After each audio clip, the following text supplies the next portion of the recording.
Assalamualaikum warahmatullahi wabarakatuh.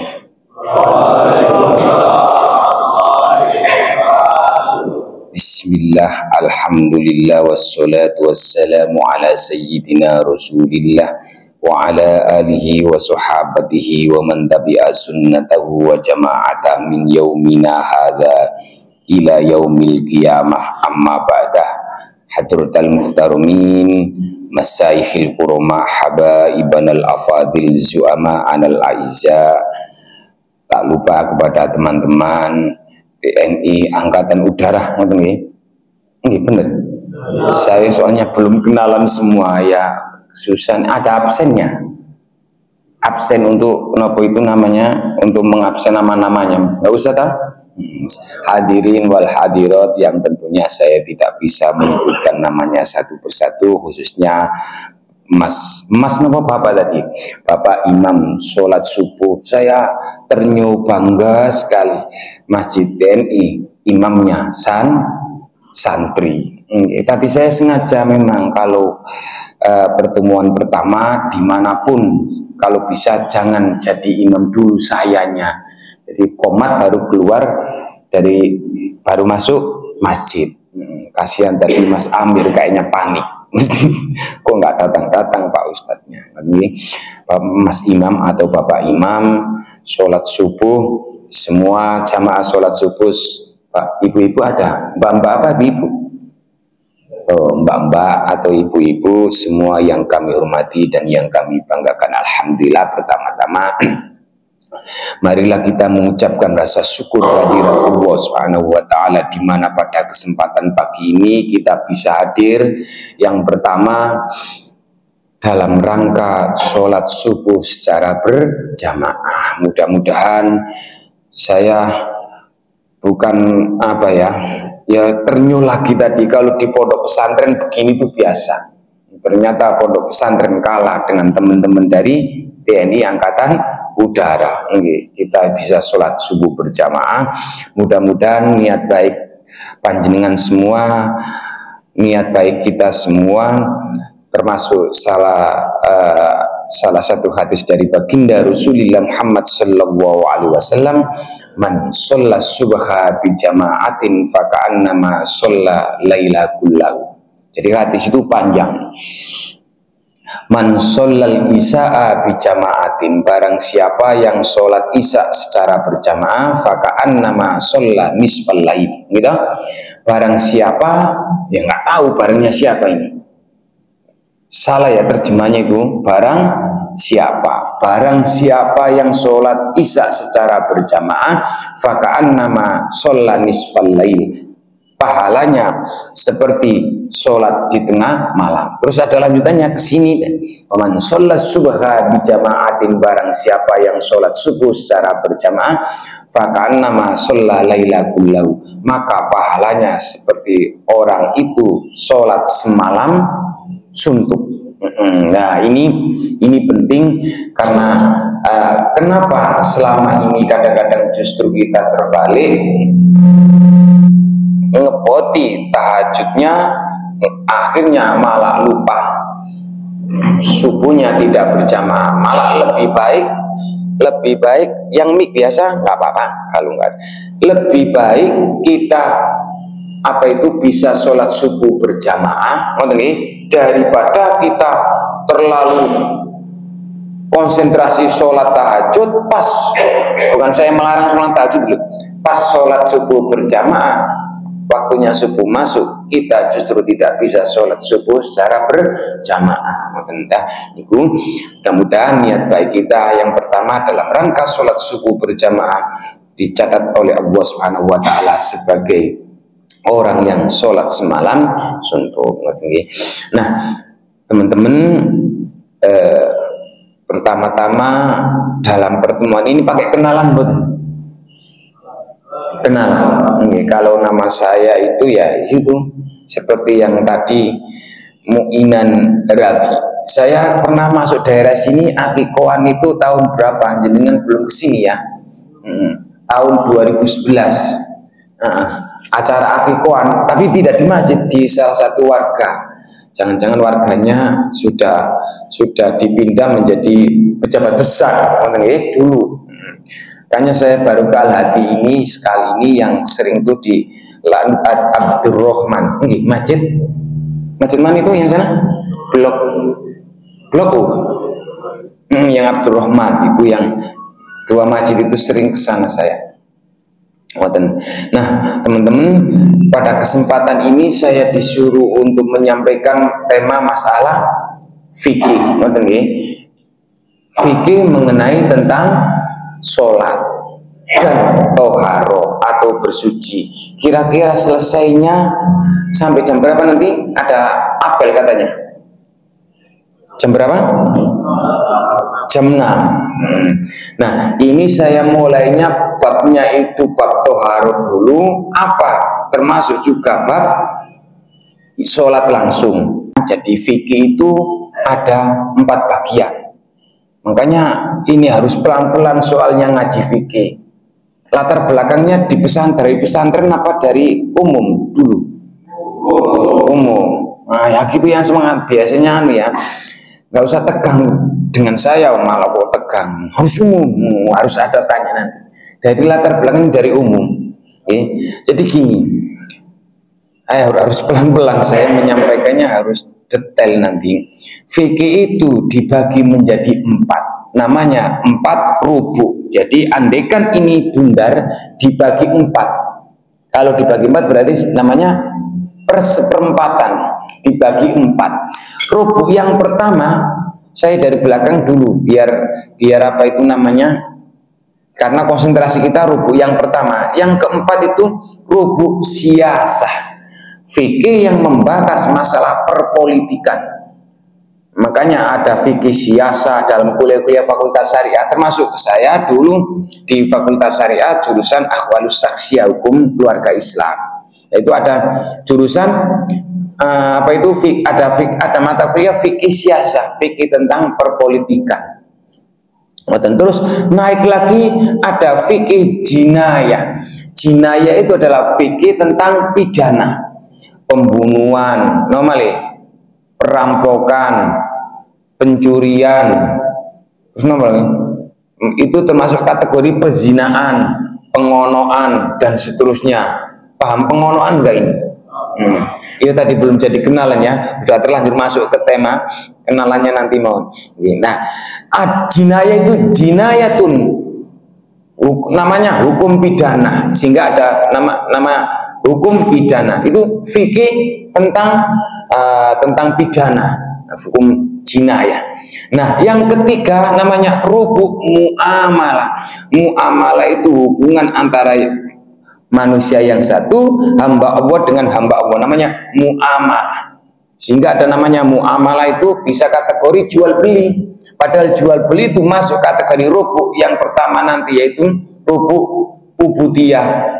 Tapi kebanyakan muamalah jual beli dimasukkan dalam konteks dengan rubuk muamalah jual beli, sehingga sekarang ada jual beli online. Ini apa-apa itu harus sesuai dengan baginda Rasulullah Muhammad Sallallahu Alaihi Wasallam.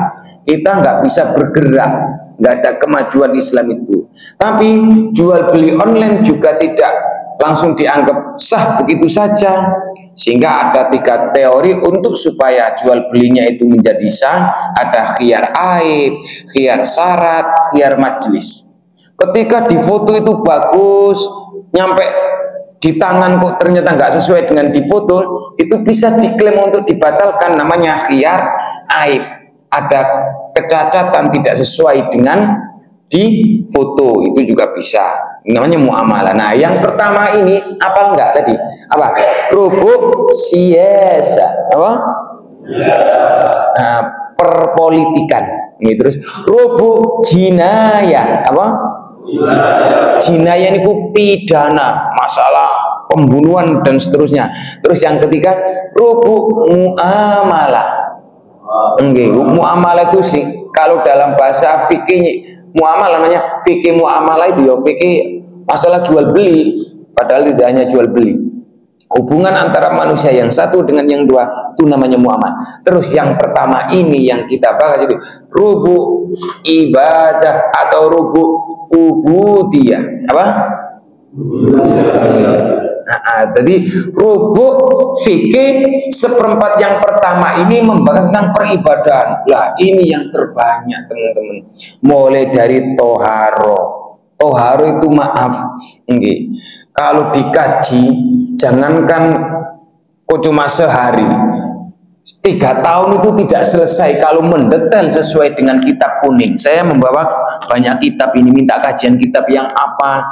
Sebenarnya saya juga ada di tempat lain di Masjid Jenderal Sudirman, itu ngaji kitab Al-Azkar An-Nawawi, Masjid Jenderal Sudirman Demangan. Yang rutinan saya di Al-Falah juga ada. Tuh kalau kita ngaji fikih, ngaji fikihnya. Nah ini rubuk ubudiyah itu banyak, mulai toharo, mulai dari sholat.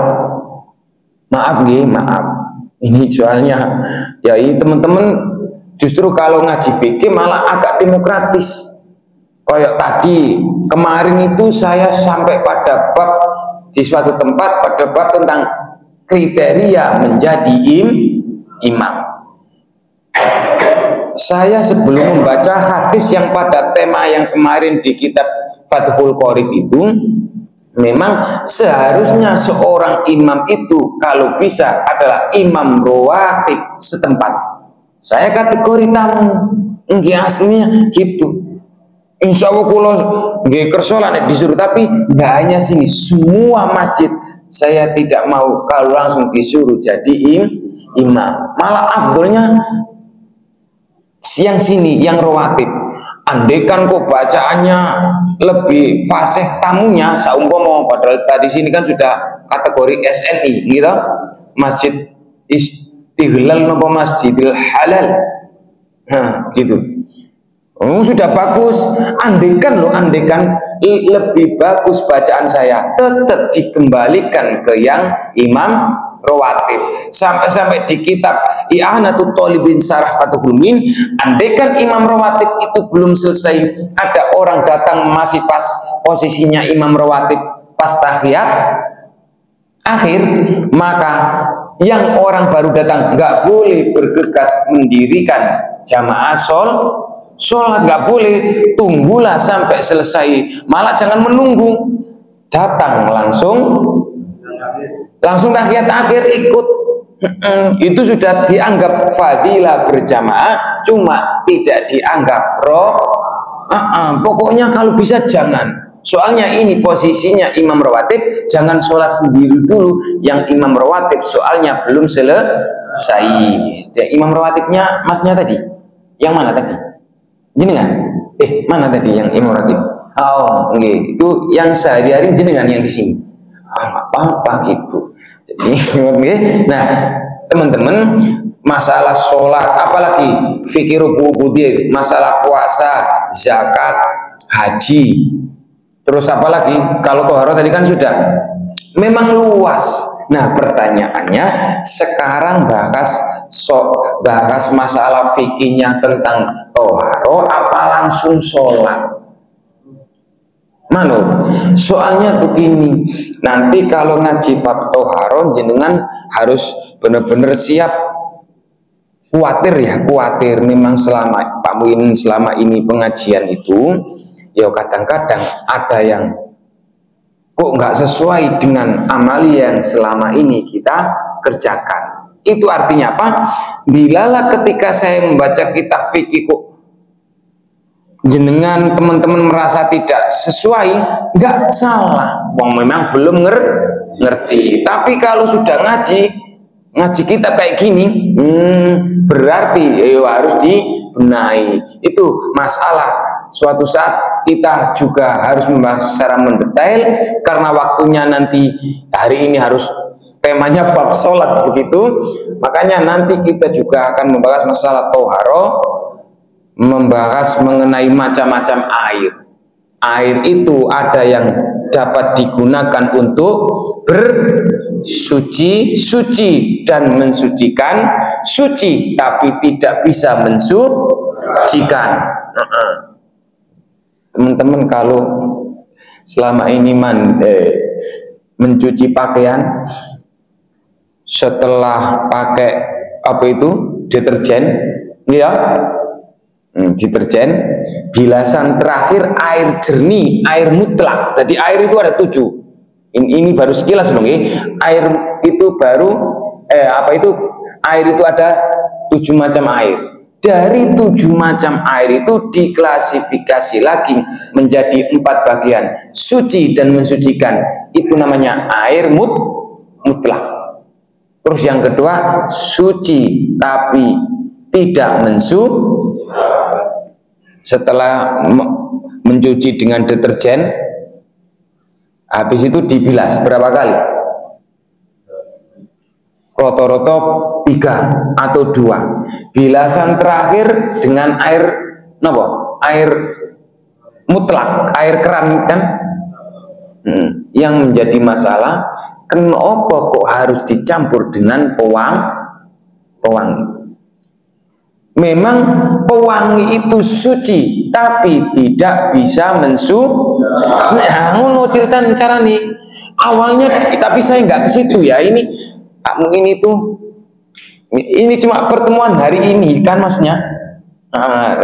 Makanya kalau ke situ nanti panjang, kita langsung ke bab sholat itu ya. Jadi intinya sekilas lagi biar nggak ngambang, masalah suci dan suci tapi tidak mensucikan itu yaitu pewarna, bukan pewarna, apa itu nih? Pewangi. Itu sama dengan teh. Teman-teman selama ini minum teh itu gimana? Suci tapi tidak kriteria tidak bisa mensucikan itu yaitu berubah rihu baunya, tokmuhu rasanya, bau, rasa, dan launuhu warnanya, rasanya, baunya, warnanya. Teh ada warnanya tidak? Ada rasanya tidak? Ada baunya tidak? Ada. Karena berubah dari hukum asli air mutlak, makanya teh nggak boleh dipakai campuran bilasan terakhir ketika mau sama dengan itu. Saya jelentrekan gitu dulu baru paham. Jadi maaf kalau pakai, nggak usah nyebut merek ya, kalau pakai pewangi itu sebenarnya jangan dicelupkan, karena sudah tidak kategori air mutlak. Air mutlak itu air laut, air hujan, air laut, air sumur, air embun, air es. Pokoknya masih mutlak, masih murni, belum berubah bau, warna, dan rasa. Jadi nanti kita kira-kira ngatasi nggak ini waktunya, tapi nggak apa-apa ya, yang penting ngaji kitab. Katanya minta ngaji fikih. Jadi sholat itu diawali dengan takbiratul ihram. Nah ini bagus, ini pas, ini takbiratul ihram. Sholatnya biasanya kita berilham pas salam dulu. Takbiratul ihram kan? Oh berarti podo karo kitab. Di sini tadi juga pakai takbiratul ihram. Jadi apakah takbiratul ihram itu yang menjadi rukun, yaitu takbirnya, betul nggih? Takbirnya Allahu Akbar, atau yang menjadi rukun itu termasuk tangannya, sehingga nek takbir itu nggak usah kok aneh-aneh.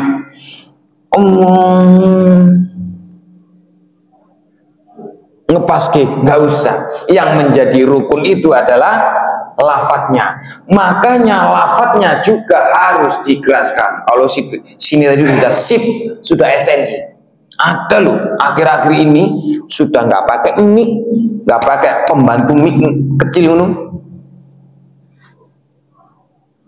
Padahal di sini otomatis semua fikih harus dikeraskan, karena bacaannya ini rukun, sehingga saking nggak dikeraskan, akhirnya apa? Yang pojok, maaf, ada kan masjid itu yang melebar, yang pojok sana kan dikira belum dimulai sholatnya. Duh, kok roro-roko? Karena takbirnya nggak makanya memang tidak sampai membatalkan atau tidak sah, tapi makruh bagi imam tidak mengeraskan bacaan takbiratul ihram. Oke. Babu takbiratul ihram. Pada bab ini kita menjelaskan tentang takbiratul ihram, takbir permulaan, penghormatan. Allahu Akbar, hanya Allah yang maha besar. Iklam, ketahuilah teman-teman, tenan, kalau saya gini tuh kayak ngaji di pesantren. Ini kalau ngerti Pak Prabowo kan harus dikasih support ya. TNI lu saya gelem ngaji kitab, jarang lu. Tapi berarti jenengan ini calon-calon penghuni surga, amin. Nunggu KPD menang, amin. Jenengan penghuni surga, amin. Semua ini ya, harus pede ngono. Ngaji subuh bisa pas ingat di pondok gini. Iklam, ketahuilah wahai teman-teman, wahai hadirin, annas sholata, sesungguhnya sholat, la tasihhu, tidak sah, illa bitakbiratil ihram, kecuali kalau tidak diawali atau tidak ada takbiratul ihram. Wajib. Kalau itu menjadi nggak nyaman itu kalau pakai kursi ini loh. Jadi bisa kayak gimana kok gak sopan ngoten lho, gitu. Jangan orang-orang besar, ya kan? Masa saya duduknya di kursi gini, padahal kali dengan maaf kadang-kadang pakai bahasa Jawa, kalau dengan saya itu enaknya lesehan, leye-leye.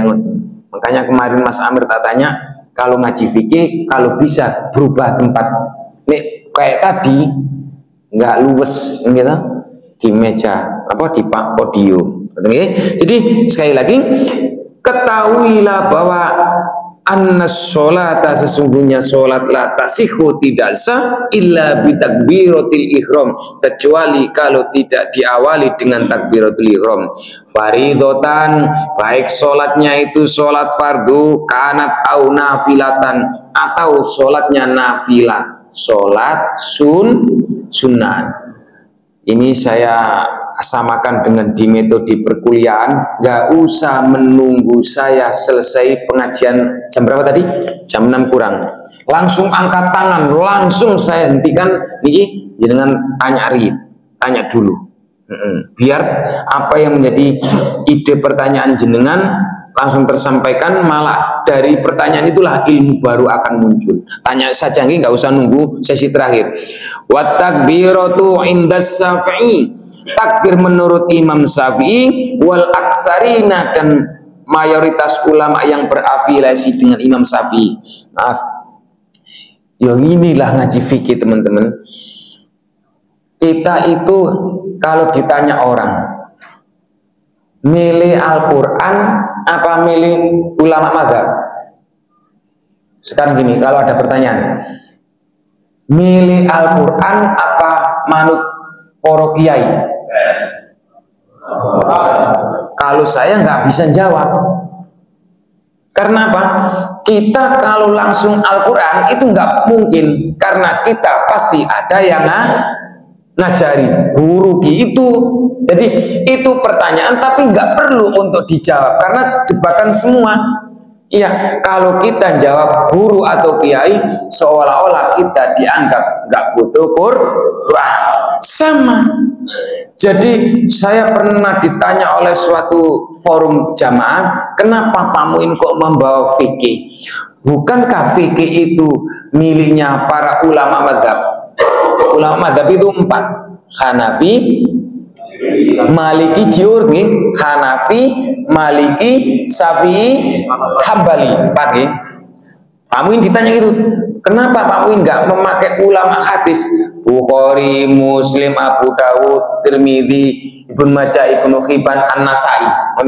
Kenapa nggak pakai yang 6 kitab hadis itu? Saya juga bingung cara menjawabnya.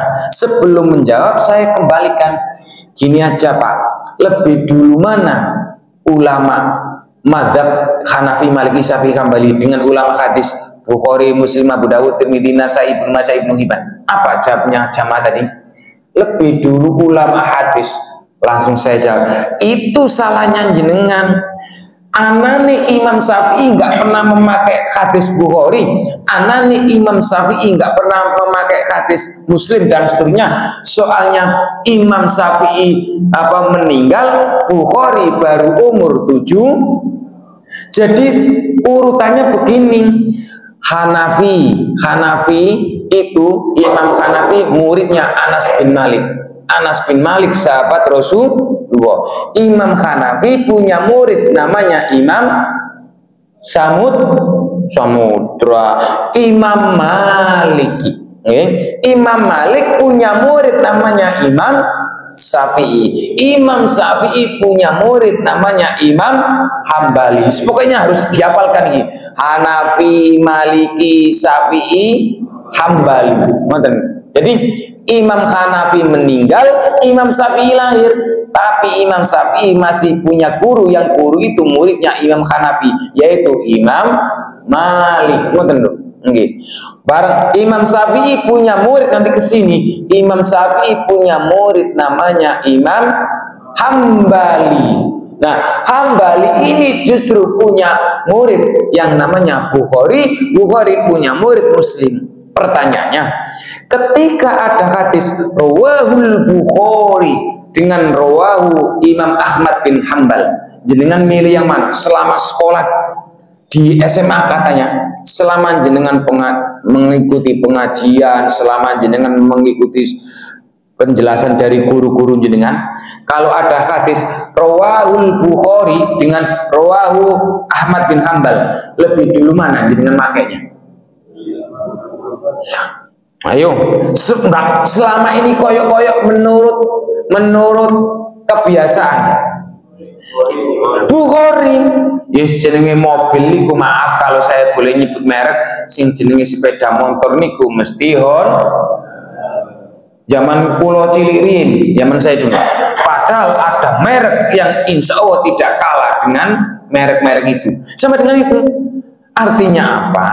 Imam Madzhab tetap lebih dekat zamannya dengan Rasulullah. Cuma 80 tahun. Cuma loh itu, 80 tahun. Makanya di sini tadi Indas Syafi'i takbiratul ihram menurut Imam Syafi'i wal aksarin, dan kebanyakan ulama-ulama yang berafiliasi dengan Imam Syafi'i. Soalnya kadang-kadang kalau pakai bahasa Jawa jadi harus Indonesia terus gini. Juz'un itu bagian minas sholat, dari sholat, waruknun dan suatu rukun, berarti nggak boleh min arkania, dari rukun-rukunnya sholat.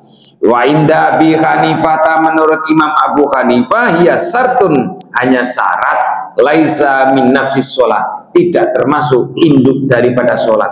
Makanya maaf, nanti itu teman-teman selama ini kalau sholat itu pakai niat enggak? Boten. Pakai niat tidak? Tenang nih. Berarti guru nih jenengan kali guru kula podo. Enggak, karena niat itu jantungnya. Ini sebenarnya enggak kesini langsung, harus membahas tentang niat dulu. Enggak, karena tidak sah kalau tidak pakai niat. Nah, ada orang, maaf ini konsentrasi, ada orang yang kalau bisa tidak usah pakai niat. Karena apa? Miftahus sholati at-tahuru. Dia terjebak pada tekstualitas hadis bahwa miftahus sholat, kuncinya sholat itu adalah at-tahuru, bersuci. Jadi wudhu itu katanya sudah masuk niat, bukan niat. Wudhu itu termasuk syarat. Syarat adalah sesuatu itu memang tampaknya sesuatu yang lain tidak sah. Tapi kalau sudah masuk rukun, syarat sudah nggak digunakan lagi. Jadi sholat terus wudhu niku batal. Jadi kalau sholat jangan pakai wudhu, ya? Paham? Sholat nggak boleh wudhu. Iya, batal itu. Sholat kok pakai wudhu itu batal. Mau enak sholat kok kan batal. Sholat sarungan juga nggak boleh, sholat celonoan juga nggak boleh. Wong sholat kok celanaan itu. Karena takbiratul ihram, sholat terus pakai celon kan nggak boleh. Jadi sholat sarungan juga nggak boleh, sholat celonoan juga nggak Boleh, paham nggak ini? Jadi nanti kalau temennya sholat itu nggak boleh pakai celono, katanya siapa? Pakai sarung juga nggak boleh kok, batal. Nah, syarat itu bedakan dengan rukun gitu loh teman-teman. Nah, terus wa'lam anna takbiratil ihram ayyakula Allahu Akbar. Apa? Allahu Akbar. Atau yakula Allahul Akbar. Pakai al-ma'rifat. Boleh. Nah, tapi kan pada akhirnya mana yang terbaik umumnya? Allahu Akbar biasanya. Ini andai kan pembaca Allahul Akbar, ngoten niku kalau begitu juga boleh. Nah, terus waqala Abu Hanifah, mana tadi? Fahadhani jaizani inda Syafi'i wa Abi Hanifah wa akharin. Yang dua, yang terakhir ini Allahu Akbar sama Allahul Akbar menurut Imam Syafi'i dan yang lainnya termasuk Imam Abu Hanifah membolehkan. Tapi wa man'a Malikun as-sani, Imam Malik melarang pada yang kedua, Al-Akbar. Yang Al-Akbar pakai Allahul Akbar. Fal ikhtiyatu, untuk sebagai antisipasi berhati-hati saja, ayyatiyal insanu bil awwali liyakhruja minal khilaf. Kalau bisa kita tetap dianjurkan yang pertama aja, jangan yang kedua. Allahul Akbar, tapi cukup bukan yang itu, tapi Allahu Akbar. Malah dalam kitab yang lain boleh nggak kalau diganti dengan Allahul A'zam, Allahul Ajal. Oke, boleh, tidak diperbolehkan. Apa mana dibanti dengan pakai bahasa Indonesia. Ini adik-adik teman-teman ini sudah kelas berapa waktu itu? Sekitar tahun 2009-2010. Di daerah Malang ada orang yang menerjemahkan sholat bahasa Indonesia. Nggak bisa dibayangkan itu kalau diterjemahkan bahasa Indonesia. Allah Maha Besar dengan menyebut namamu ya Allah. Akhirnya dijemput Mui. Yang ngisi hari ini kan Muinan, ya kan? Ya, saya itu Muinan. Ya diambil wong bahasa Indonesia, sholat kok diganti bahasa Indonesia. Oke. Wa'lam annahu la yasihu, lah ini. Ketahuilah bahwa la yasihu, tidak sah sholat itu, la yasihu takbir, tidak sah takbir itu, wala ghairuhu, termasuk yang lainnya selain takbiratul ihram, hatta, nah ini, hatta yatalaffadhu bilisani, sampai bener-bener, lu nggak ada yang tak kurangin, hatta yatalaffadhu bilisani, sampai bener-bener takbirnya itu dilafatkan dengan lisan. Saya praktekkan. Terdengar mboten? Saya mengucapkan apa? Enggak mengucapkan. Yang namanya talafat, ya talaffadhu bilisani, ini itu harus bergerak. Makanya tadi di awal saya ingat ini karena ada yang tanya, Pak Muin, di masjid sini, bukan masjid sini loh, di masjid sini imam itu baik itu sholatnya sirri, apa sholat sirri itu tidak dikeraskan bacanya, zuhur asar, apalagi zuhur asar, wong yang sholat bil jahr yang dikeraskan subuh, maghrib, isya, itu kok nggak dikeraskan bacaannya Pak Muin? Gimana hukumnya? Sehingga kayak yang saya sampaikan tadi, kalau majinya panjang kan imam nggak ganti imam pojok, loh kok ujuk-ujuk ruku. Makanya kalau bisa harus dikeraskan bihaisu, ukuran bacaan takbir itu harus dilafatkan bihaisu yusmi'u nafsahu, minimal didengar dirinya Jadi kalau meskipun jenengan itu sholat berjamaah tetap harus Allahu Akbar. Bisa toh gitu? Enggak usah kayak muadzin. Samiallahu Rabbana wa lakal hamd. Itu muadzin apa Bilal? Kayak di Mekah itu loh. Itu namanya Bilal. Jadi sebenarnya Bilal itu menyampaikan aspirasi imam kepada makmum. Pokoknya harus dikeraskan sedikit, minimal bihaisu yusmi'u nafsahu, minimal didengar dirinya sendiri. Enak kan ngaji fikih itu? Soalnya apa? Langsung dipraktekkan daripada bahas ijazah, ya kan? Pembalas ijazah terus kan nggak rampung-rampung. Kapan cerdasnya umat? Jadi hatinya keras terus nanti. Enak ngaji fikih sebenarnya, cuma kadang-kadang ada yang nggak siapnya. Loh, kok selama ini nggak begitu? Mangke ditanyakan aja, terus didiskusikan. Itu malah kalau tidak tahu beneran malah penak. Saya selama ini memang nggak tahu kok. Kalau selama ini ibadahnya nggak sesuai dengan yang disampaikan, itu tetap sah. Soalnya tidak tahu. Enak lo nggak tahu itu, dikira malah sing sedih kok kula ngeten soal rodok ngerti, harus hati-hati. Termasuk kenapa Pak Muin kok tidak mau jadi imam? Kapan-kapan aja jadi imamnya. Oke, terus selanjutnya mana tadi? Idza lam yakun lahu aridun, jika ternyata memang imamnya tidak ada penghalang. Bukan hanya imam ini, jika terkecuali jika musolli, orang yang sholat itu nggak ada halangan, nggak ada sesuatu yang kalau mboten tenang, soalnya Pak TNI itu kan tepat waktu. Ini bener jam 6 kurang jam 6 tit apa jam 6 kurang 15 menit. Katanya ada apel dulu, nanti dihukum kalau telat. Oke, jadi cara baginya yang disampaikan. Jadi kecuali ada penghalang, contoh orangnya bisu. Ya, orangnya paham bisu tidak ini? Bisu itu sudah bahasa Indonesia kan? Itu nggak usah dibahas. Saya itu juga punya jam bukan tetangga, maaf ya, saya aja katanya Pak Ustadz merasa sungkan kalah dengan beliau ahli sholat berjamaah, tapi sholatnya mengucapkannya itu ya kalau Pak Muin tidak ngerasa nih, tapi dia bagus. Takbirnya gimana Pak? Abang itu sah.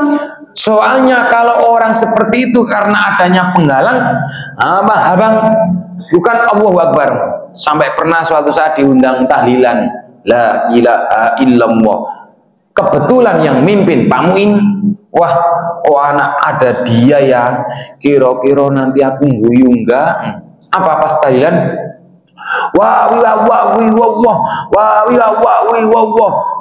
Memang gitu sah, boleh. Memang itu aridun, ada cacat penghalang bagi dirinya. Makanya nek menjadi imam itu memang sing api yang fasih bacaannya, karena urutannya ke situ ya. Jadi kalau ada penghalang enggak masalah. Wa'lam annahu la yasikut takbiratu bil ajamiyah. Nah, ini tadi sudah tidak sah sholat takbiratul ihram itu dengan bahasa ajam. Nggih, liman qadara alaihi bil arabiyah, bagi orang yang sudah qadara mampu untuk mengucapkan dengan takbiratul ihram dengan Arab. Makanya dalam kitab Hidayatul Mujtahid wa Nihayatul Muqtasid, itu karya dari Imam Ibnu Rusdi yang dipakai di kampus-kampus. Kalau ini yang dipakai di pesantren kampus. Boleh orang yang mu'allaf baru masuk Islam, kalau nggak bisa Allahu Akbar, boleh dengan bahasa Indonesia, tapi cepet-cepet harus diajari bahasa Arab takbir itu untuk dipakai sholat. Pertama tok nggak apa-apa, tapi segera langsung nanti ajari bahasa Arab. Bahasa Arab penting.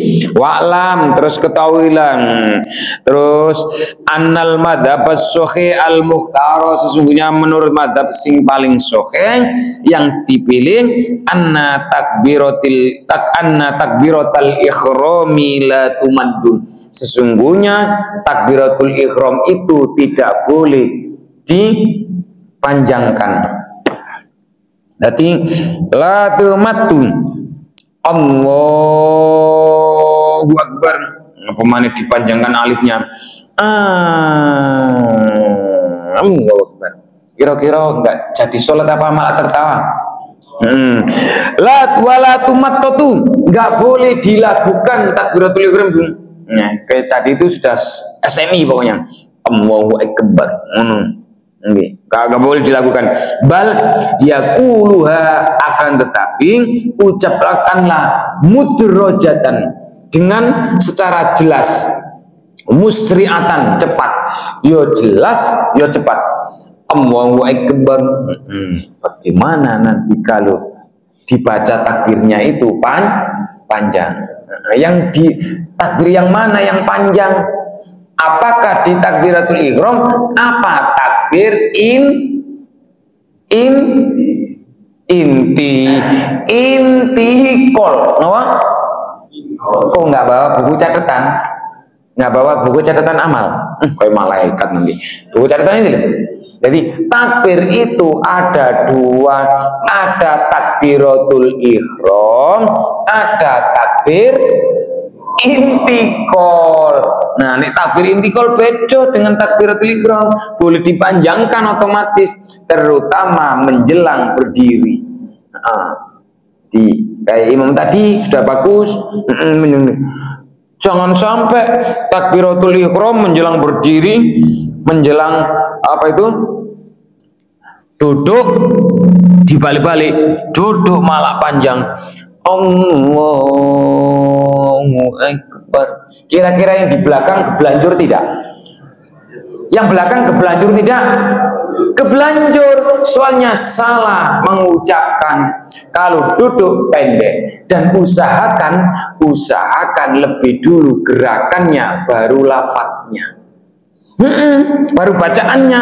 Soalnya jaga-jaga nih sing di belakang. Wah, pokoknya ngaji fikih gua harus pelan-pelan mendetail, terus wakila lanjare nikil watu cilik jenenge krekil, kodok cilik jenenge percil, jambu cilik jenenge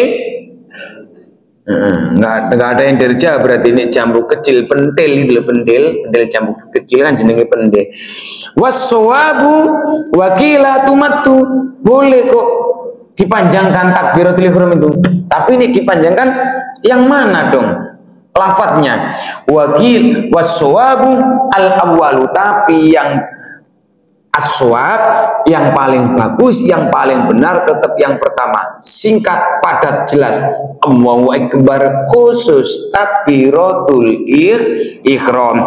Wamma bagi laini, wamma bagi adapun selain atau sisa-sisa, bagi itu sisa. Jadi selain takbiratul ihram, fal madhabus sahih, maka menurut madhab yang paling sahih, al-mukhtaru, yang terpilih, istihbabu maddiyah, disunahkan. Istihbab itu disunahkan untuk maddiyah, memanjangkan. Ya, selain takbiratul ihram, takbirnya itu lebih baik disunahkan istihbab maddiyah, disuruh memanjangkan ila nani ayyasila ila ruknil ladzi ba'da, ila memanjangkannya bacaan takbir selain takbiratul ihram itu, ila ayyasila ila ruknil ladzi ba'da, sampai pada rukun setelahnya. Iya, pripun contoh nih? Setelah rukun setelahnya pripun? Selain takbiratul ihram, usahakan bacaannya itu dipanjangkan sampai menjelang rukun berikutnya. Contoh setelah sujud yang kedua mau apa? Tidur. Ini kan sujud yang kedua. Kan duduk dulu, gitu? Duduk dulu apa langsung? Ini duduk dulu namanya, duduk iftiros, duduk istirahat sebentar. Ini sebenarnya ada dua aturan, kalau bisa jangan mengucapkan dulu. Nah, terus berdiri, baru bacaan Allahu Akbar. Sing apik niku ngoten. Kalau posisinya gini sudah Allahu Akbar baru gini, kira-kira makmum yang di belakang sudah dahului belum? Sudah. Makanya itulah pentingnya, usahakan tadi, mana tadi tulisannya hilang cilik-cilik koyok serundeng. Nggih.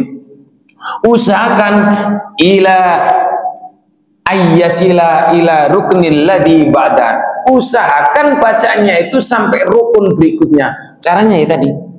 Makanya ini boleh dipanjangkan selain takbiratul ihram, yaitu takbir intikal. Wakila la tumaddu, kalau bisa tidak usah dipanjangkan. Nggih, pendek. Intinya takbir intikal, perpindahan antara rukun yang satu ke rukun yang lain, kalau tidak dipanjangkan nanti jamaahnya yang kocar kacir. Allahu Akbar. Pokoknya harus dipanjangkan. Falau maddas lamunoto, seandainya itu dipanjangkan, malayumatu yang seharusnya tidak dipanjangkan, ternyata kok memanjangkan apa yang sebenarnya nggak usah dipanjangkan, autaroka madda mayumatun, atau meninggalkan moco panjang yang seharusnya dipanjangkan, lam tabtul sholatu, sholatnya memang tidak batal teman-teman, lakin fatathul fadilah, tapi menghilangkan keutamaan fadilah dalam sholat berjamaah. Apa maksudnya?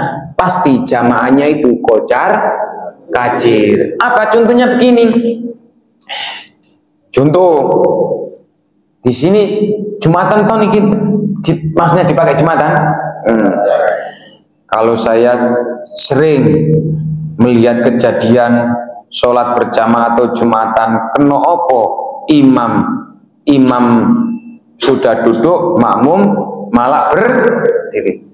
Yang saya salahkan, maaf, bukan makmumnya, tapi nek ngerti kalau mau tahiyat akhir itu kira-kira kan sudah tahiyat akhir, duduk terakhir, jangan terlalu panjang bacaannya.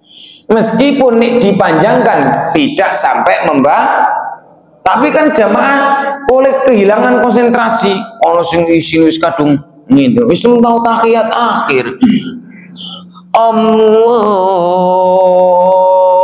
Akbar.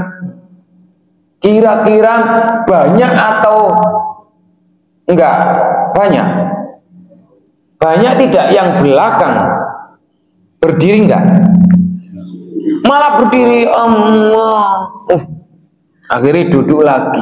Karena yang salah itu adalah, maaf gimana Pak Imam tadi, jenengan tak salahkan, maaf ya, tapi bukan jenengan maksudnya. Sekali-kali ayo ngeritik Pak Imam, tapi di sini sudah jos, maksudnya suatu saat ada yang begitu, jangan disalahkan makmumnya. Sekali-kali yang kita salahkan siapa?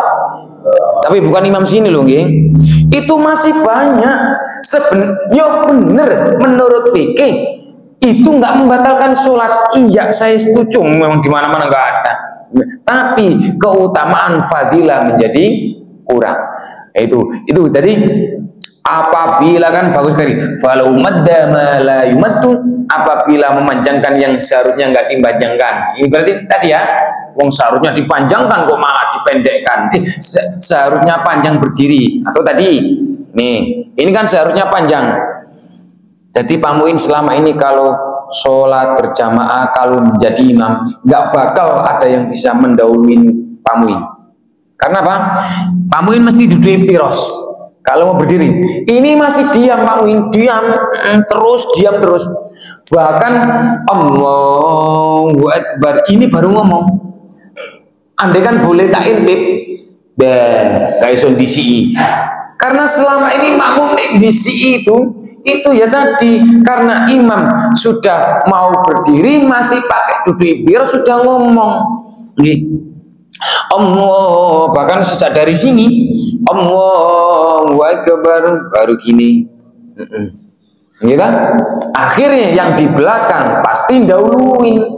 Jadi intinya usahakan gerakan dulu baru bacaan. Dan yang seharusnya disuruh membaca pendek, usahakan pendek kalau benar-benar mau duduk. Kalau terlalu panjang, apa itu namanya, bacaannya panjang, panjang itu artinya kayak tadi Allahu Akbar, berarti ya disesuaikan dengan wah kira-kira ini jamaah sudah nggak bakal bisiin aku atau kebelanjur. Malah gini teman-teman, maaf, biasanya itu kayak subuh ini nggak usah merasa tak singgung loh, nggih.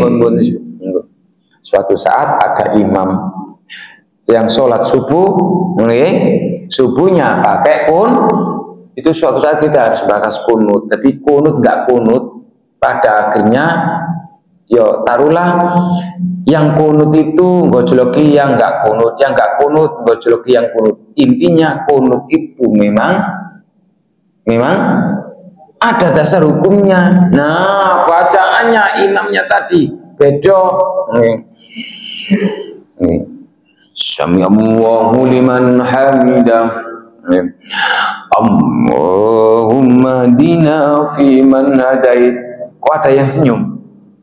Saya nggak bahas kunutnya loh. Nggih. Sami'allahu liman hamidah. Allahumma hdina fi man hadait. Kira-kira makmum gimana kondisinya? Sujud nggih. Enggak usah jenengan kula lho. Kan tidak, masih ustadz yo. Semuanya orang itu kadang-kadang ngelamun ngantuk kan iso. Wong kula ngerti ya wong pas kultum traweh niku. Kultum Ramadan. Samping kula mendelosor. Gak konsentrasi paling. Batin kula. Yo iso-iso biasanya nggak kunut. Wong yang biasanya kunut aja kebelanjur kok, karena intonasinya yang salah. Allahumma dinab gimana? Ini nek mamunya sudah terlanjur gini, gimana menurut fikihnya? Banyak yang nggak ngerti ketika apa itu imam kunut, akhirnya lu kunut toh ibarat balik ngeten niki malah boten sah. Soalnya kunut itu statusnya sementara rukun sujud yang selanjutnya ini rukun. Di dalam kitab fikih yang kitabnya tidak saya Pak, wa idza talabbusi ila ruknil akhir, apabila sudah terlanjur ke rukun yang lain, kurang 10 menit ke rukun yang lain, nggih, maka nggak boleh mantul baleni ke rukun sebelumnya, termasuk opo maneh perkara Caranya gimana? Kalau suatu saat jenengan berkunjung, bertugas, dinas di suatu tempat, intinya jangan nyalakan yang kunut. Pokoknya kalau imam kunut, ikut kunut aja nggak apa. Bagus loh, itu kunut nazilah minta pertolongan. Saya nih jenengan kok lali atau ngantuk kebelanjur sujud aja terus. Paham nggih? Aslinya gitu, sujud aja terus sing makmum tadi sambil menunggu imam selesai gitu aslinya nggih. Nah, nek imam wis ruku, wis sujud, bangun dari sujud, imam makmum baru ngikuti. Itu caranya. Mesti nanti ada yang tanya, "Loh, kamu kok lucu? Di si imam sujud." Iya kan tadi kebelanjur, imamnya sendiri sih sing kemenyek. Masa mau Allahumma hdina kan koyo takbir Allahumma hdina fi man hadait.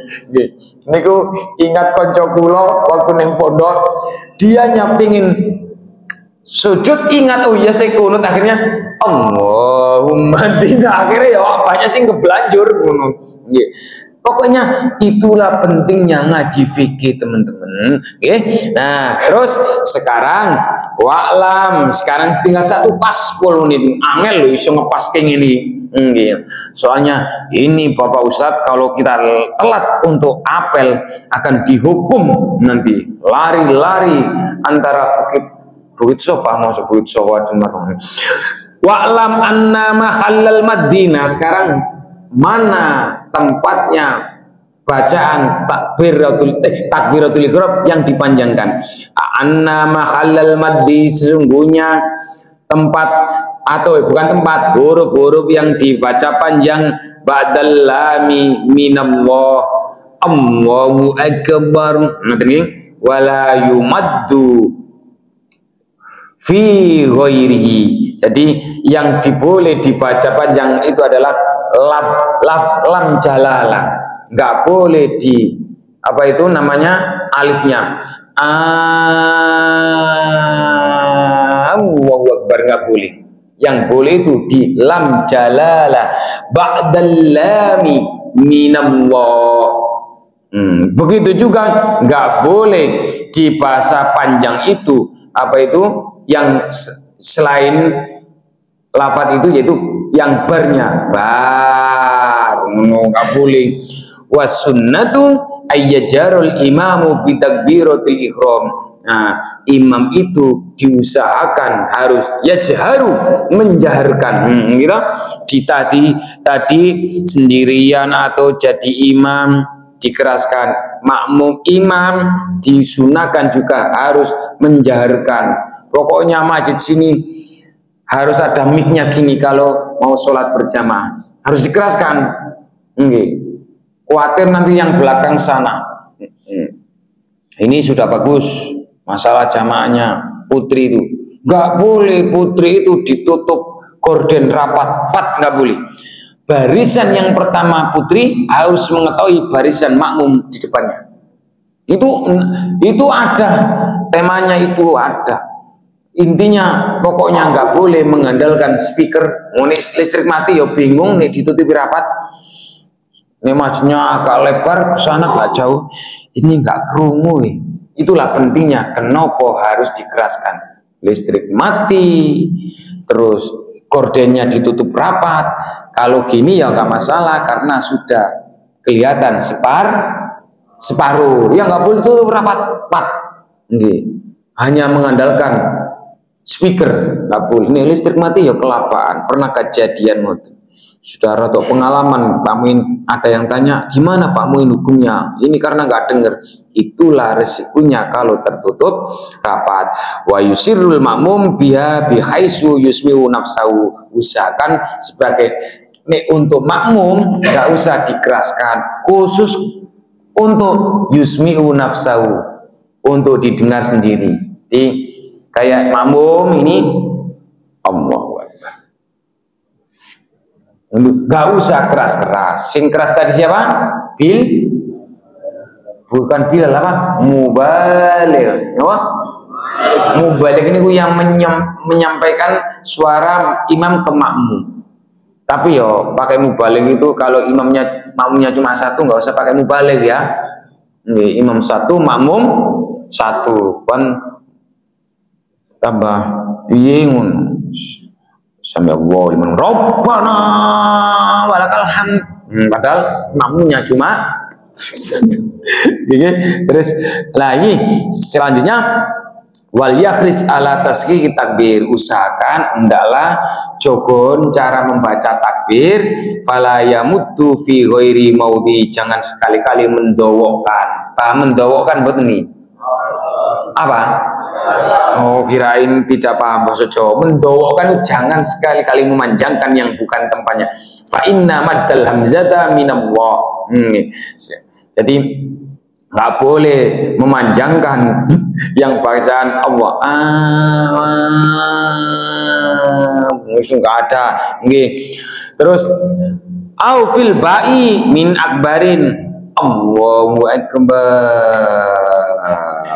Pernah nggak ada.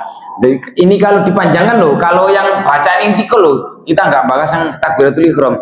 Bihaisu sorot alal lafzi akbar. Kalau jadinya paknya yang panjang, maka lam tasihha sholatu, sholatnya tidak sah.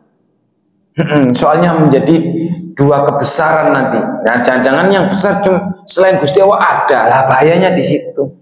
Jadi pokoknya nih takbiratul ihram apa tadi? Singkat, padat, jelas. Allahu akbar. Kalau selain takbiratul ihram boleh dipanjangkan.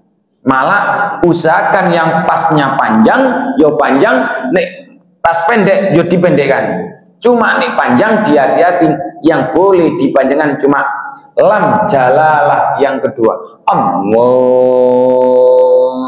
Akbar. Mau berdiri nih loh. Nah, kurang 5 menit ada pertanyaan. Monggo, kok gak jadi yang tanya?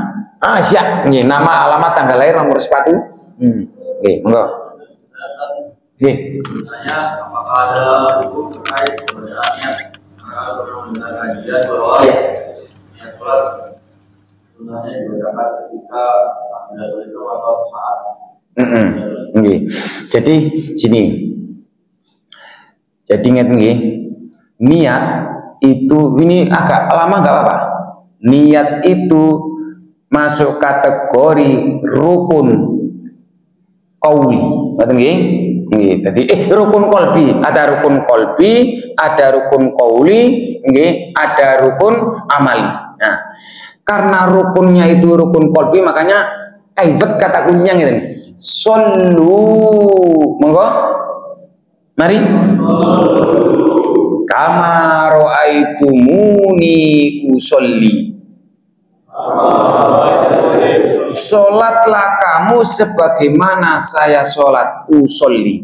Nah, karena niat itu termasuk napa niku rukun, rukun kon, maka harus diikrarkan jika termasuk itu sholat fardu. Nih sholat fardu harus niat, takyin jenisnya apa, fardunya apa. Makanya usolli fardhu dhuhri arba'a rakaatin. Jadi gak usah masalah sholat, sekarang puasa yang rame, yang kemarin viral. Di TikTok, di YouTube saya itu juga ada masalah apa itu puasa. Apakah habis sholat tarawih harus nawaitu shaumahudin? Orang terjebak, nggak usah nawaitu, nggak usah niat sejak habis tarawih, termasuk pas sahur. Kenapa?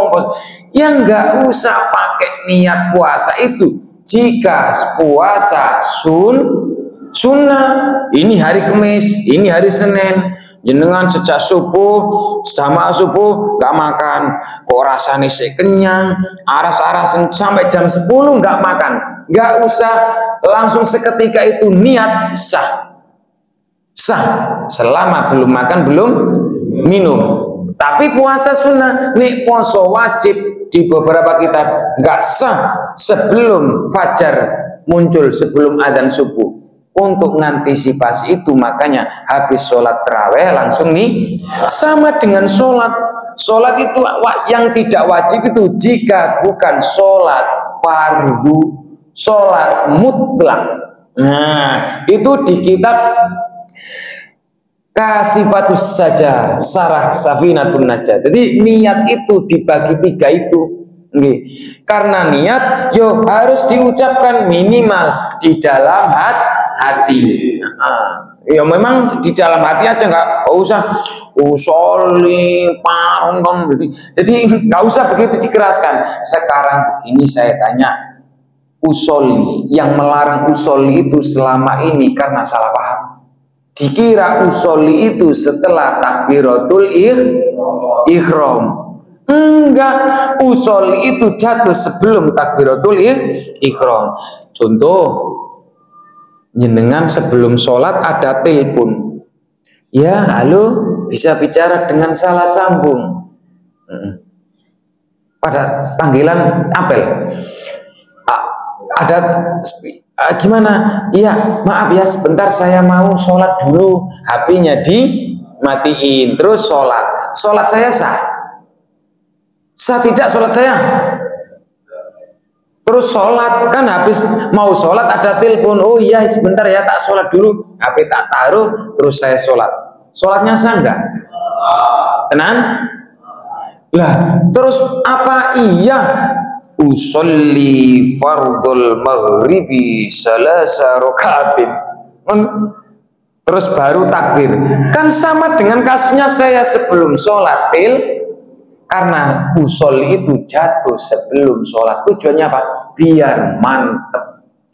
Menurut Imam Al-Ghazali, Kayak contoh, Pak Muin kalau sholat Idul Fitri, Idul Adha itu rahasia. Ini tidak, teman-teman, tidak saya ceritakan. Saya sebelum sholat menghadap ke jamaah itu rahasia. Apa? Bapak, nanti kita sholatnya 2 rakaat saja. Ono sing guyu. Ya iyalah, masuk 5 rakaat. Kita nanti membaca takbir-takbir yang pertama 7 selain takbiratul ihram. Rakaat yang kedua kita membaca takbir 5 aja, 6 plus takbir intikal dari bawah itu loh, ke atas dari sujud terakhir, sujud yang kedua. Ucapan itu sepil, tapi saya kan masih berbicara, jadi alhamdulillah dereng pernah lali, karena saya baru ngomong sebelum ngejak sholat. Sama karena kita mau sholat apa ini? Usolli fardul maghribi. Ada loh yang nggak pakai usolli, nggak pakai niat, sholatnya zuhur menjelang waktu asar. Akhirnya koyok-koyok dawe jernih sholat Kalau dalam kasus seperti ini enggak sah, karena sholat 5 waktu itu sholat wajib yang enggak perlu disebutkan usolli dan seterusnya. Niatnya itu jika statusnya sholat mutlak, ya tetap niat sholat menaik. Sholat mutlak itu termasuk sholat habis isya setelah ba'diyah, jenengan dereng tidur, bukan tahajud loh. Ada yang bilang sholat tahajud itu ya habis isya. Enggak, selama belum tidur belum dikatakan tahajud, masih sholat sunnah mutlak. Iya, sholat biasa. Ini yang nggak pakai penentuan ta'yin nggak apa-apa, gitu nggih. Nah, jadi apa itu? Innamal a'malu binniyat. Dalilnya teksnya loh, segala amal itu memang harus dipakai niat. Tapi inti endingnya apa tadi? Yang pertama, shollu kama ra'aitumuni usolli. Sholatlah kamu sebagaimana aku sholat. Di usolli fardul maghribi, saya sholat. Kalau kamu sholat berarti yusolli. Kenapa? Kok manut mawon? Kok manut saja? Itu kan bahasa Inggris nih. Usolli, saya nih yusolli, kamu nggak boleh wong itu nih guyonan kan di situ. Jadi nggak apa-apa. Ada pertanyaan lagi? Iya. Nah, ada pertanyaan buatan? Monggo. Ya, monggo Pak. Oke. Ya. Seminggu lagi kita pada sholat si imam ini di bulan yang akhir. Kemudian beberapa lebih dari 3 gerakan imam ini dia tersadar ketika melihat ke belakang mampunya mengucap salah. Saya tahu karena imam mengajar sujud sambil mampu ikut semua. Karena keterbatasan imam junior sehingga saya bersifatnya sebagai jemaah salah satu dari yang begitu imam karena imam junior ada di sendiri juga imamnya yang sujud sawi sendiri. Maksudnya salah. Bukan itu, padahal sebenarnya tidak salah itu karena cuma ngantuk kan. Sujud sawi bagus lagi. Apa yang bisa menjelaskan kita dilakukan semua? Iya. Apa yang ada di imam yang sering terjadi di sini? Kayaknya mboten gini di sini, rajin-rajin kok. Nggak tahu kalau di pondok niku kadang-kadang ngantuk dulu. Teman saya waktu sholat malah berdiri itu sendean tembok. Sudah salam. Akhirnya dia melanjutkan sendiri. Nah, ini ada permasalahan nih, kayak masalah sholatnya itu tadi itu sendean, sendean dulu. Ini masalah batalnya aja loh Pak, belum bahas yang sholatnya. Nih sendeannya sampai nek itu sebenarnya batal. Kalau sudah memberi kekuatan loh yang disendai. Nih masalah duduk tadi tidak delosor, tidak batal. Nah, ini sampai jungkel delosor berarti batal. Saumpama ya harus diulang. Nah, permasalahannya tidak di situ. inilah selama ini benar, kadang-kadang antara imam dan makmum memang makmumnya wis paham, imamnya kadang-kadang dijak ngaji fikih nggak mau. Kejadiannya malah diingatkan, dia nggak ngantuk tapi diingatkan, subhanallah nggak paham. Yang laki-laki bilang subhanallah karena dianggap masih anak-anak. Ini kasus di sekolahan. Oh subhanallah, padahal dia kurang 1 rakaat. Niki sing sing belakang tepuk tangan dibalik. Caranya dibalik atau gini, enaknya gini. Yo nggak ngerti. Baru sing ibu-ibu tadi bilang lagi subhanallah, dia baru paham, berdiri. Nah, artinya apa? Kadang-kadang imam itu juga tidak mengetahui fikihnya. Nah, ini dalam kasus seperti itu intinya, kalau diingatkan kok dia apa itu namanya? Diingatkan subhanallah dulu, apa makmumnya itu salah? Enggak salam dulu toh? Nggih. Nah, jadi kasusnya begini, kalau subhanallah dia baru paham, imamnya kok ternyata sujud sawi, ada 2 pendapat. Karena innama ju'ilal imam liyutamma bi, imam itu dijadikan untuk apa itu namanya, sebagai sesuatu yang harus diikuti. Sujud ya ikuti sujud, maka makmum tadi harus ikut sujud. Tapi bagi yang nggak yakin, caranya harus mufaroqoh. Pahami mufaroqoh? Pisah dari barisan imam.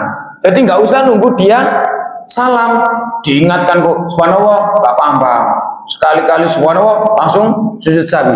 Seketika itu kalau jaraknya sudah lama, langsung mawon niat mufaroqoh, pisah dari barisan jamaah. Enggak apa-apa, sholatnya sah, cuma tidak mendapatkan ganjaran sholat berjamaah. Caranya dari yang pertama ikuti aja, pendapat yang pertama tadi tetap ikut. Wong kita jadi makmum. Ngomong aku nggak salah kok ikut konsep. Nek ngono, pendapat yang kedua yang dipakai mayoritas juga yaitu mufaroqoh. Sering kejadian makmum jelas-jelas kurang 1 rakaat, diingatkan imamnya kurang 1 rakaat, diingatkan subhanallah, nggak paham, dikira ono wong moco-moco gitu aja. Imam nggak paham, subhanallah masih kurang 1 loh, padahal subhanallah. Kalau dalam kasus seperti itu harus cepet-cepet mufaroqoh, berdiri sendiri si makmum untuk nambahi. Itulah bedanya yang ngerti dengan yang nggak ngerti. Pokoknya berdiri. Enggak, jangan malah langsung ono sing maju. Pak, orang siji. Terus enggak bisa. Pokoknya harus mufaroqoh. Sebenarnya enak kok berjamaah ini. Wah, saya niat mufaroqoh. Sama seperti dulu saya itu. Kok bacaannya gini? Iya kan butuh. Iya kan nasta'in. Akhirnya saya mufaroqoh. Gerakan boleh sama, tapi kan mufaroqoh. Niat sholat sendirian ujibatin, niat mufaroqoh ya, niat sholat sendirian. Gerakannya memang itu ada dalam kitab Risalatul Jamaah. Ngoten nggih, Pak nggih? Jadi memang kasus ngantuk niku ternyata di mana-mana. TNI juga ngantuk gitu ternyata. Kirain yang ngantuk cuma santri. Ngoten nggih? Ada pertanyaan lagi? Oke, saya misalnya tentang berdoa ya. Berdoa itu yang saya tahu kan ini yang ke atas, kemudian hanya terlihat kemudian ada yang tangan ini dan ataupun mungkin secara visualis seperti apa. Jadi kalau dalam konteks takbir saumum lho, ngeten nggih. Gini boleh. Nah, ini masalah amin mengangkat tangan itu sunnah. Seingat saya yang dimaksud dengan kelihat ketiaknya ngeten boleh ngeten memang ngeten sing males. Gitu? Yang dimaksud ketiaknya sini kelihatan itu jika kita dalam posisi ketika sujud, sebagaimana hadisnya itu. Tapi ini bermasalah juga Pak untuk makmum. Iya nek Rasulullah posisinya jadi imam gitu, tapi nek jadi makmum terus gini apa enggak gelut? Kalau di sini tadi pokoknya bagus-bagus, Jadi nek jadi makmum tidak harus digerakkan gini, gitu. Gini aja cukup. Nah, jadi kalau masalah amin mengangkat tangan, niki, napa niku namanya tidak ada dalil argumentasi yang jelas harus diangkat tangannya, angkat kelihatan ketiaknya lah, bukan ketiaknya apa ini, lengan, tidak, bebas, boleh gini, boleh gini, boleh bebas, bukan harus dikelihatkan. Yang dikelihatkan itu ya ketika masalah sujud itu, tapi itu bermasalah juga ketika sholat berjamaah. Udah, kok jamaahnya banyak sekali, memang jamaahnya itu seragam gini, kayak di pondok gitu loh. Saya itu ingat di pondok harus pakai baju putih. Bagi ceritaku kaget saya tadi itu, kirain salah tempat, terus kok namanya Al-Hadi al petunjuk. Jadi kenalan, gak jadi kenalan. Jadi saya itu dari Quraisy, dari Gresik, Gresik. Jadi bahasanya tidak bisa halus seperti orang Jogja asli, kami kira cukup, sudah, tidak ada pertanyaan. Semoga yang kita sampaikan ada guna dan manfaatnya. Wal muwaffiq wal musta'an wa ilaihi tuklan wal afu minkum. Assalamualaikum warahmatullahi wabarakatuh.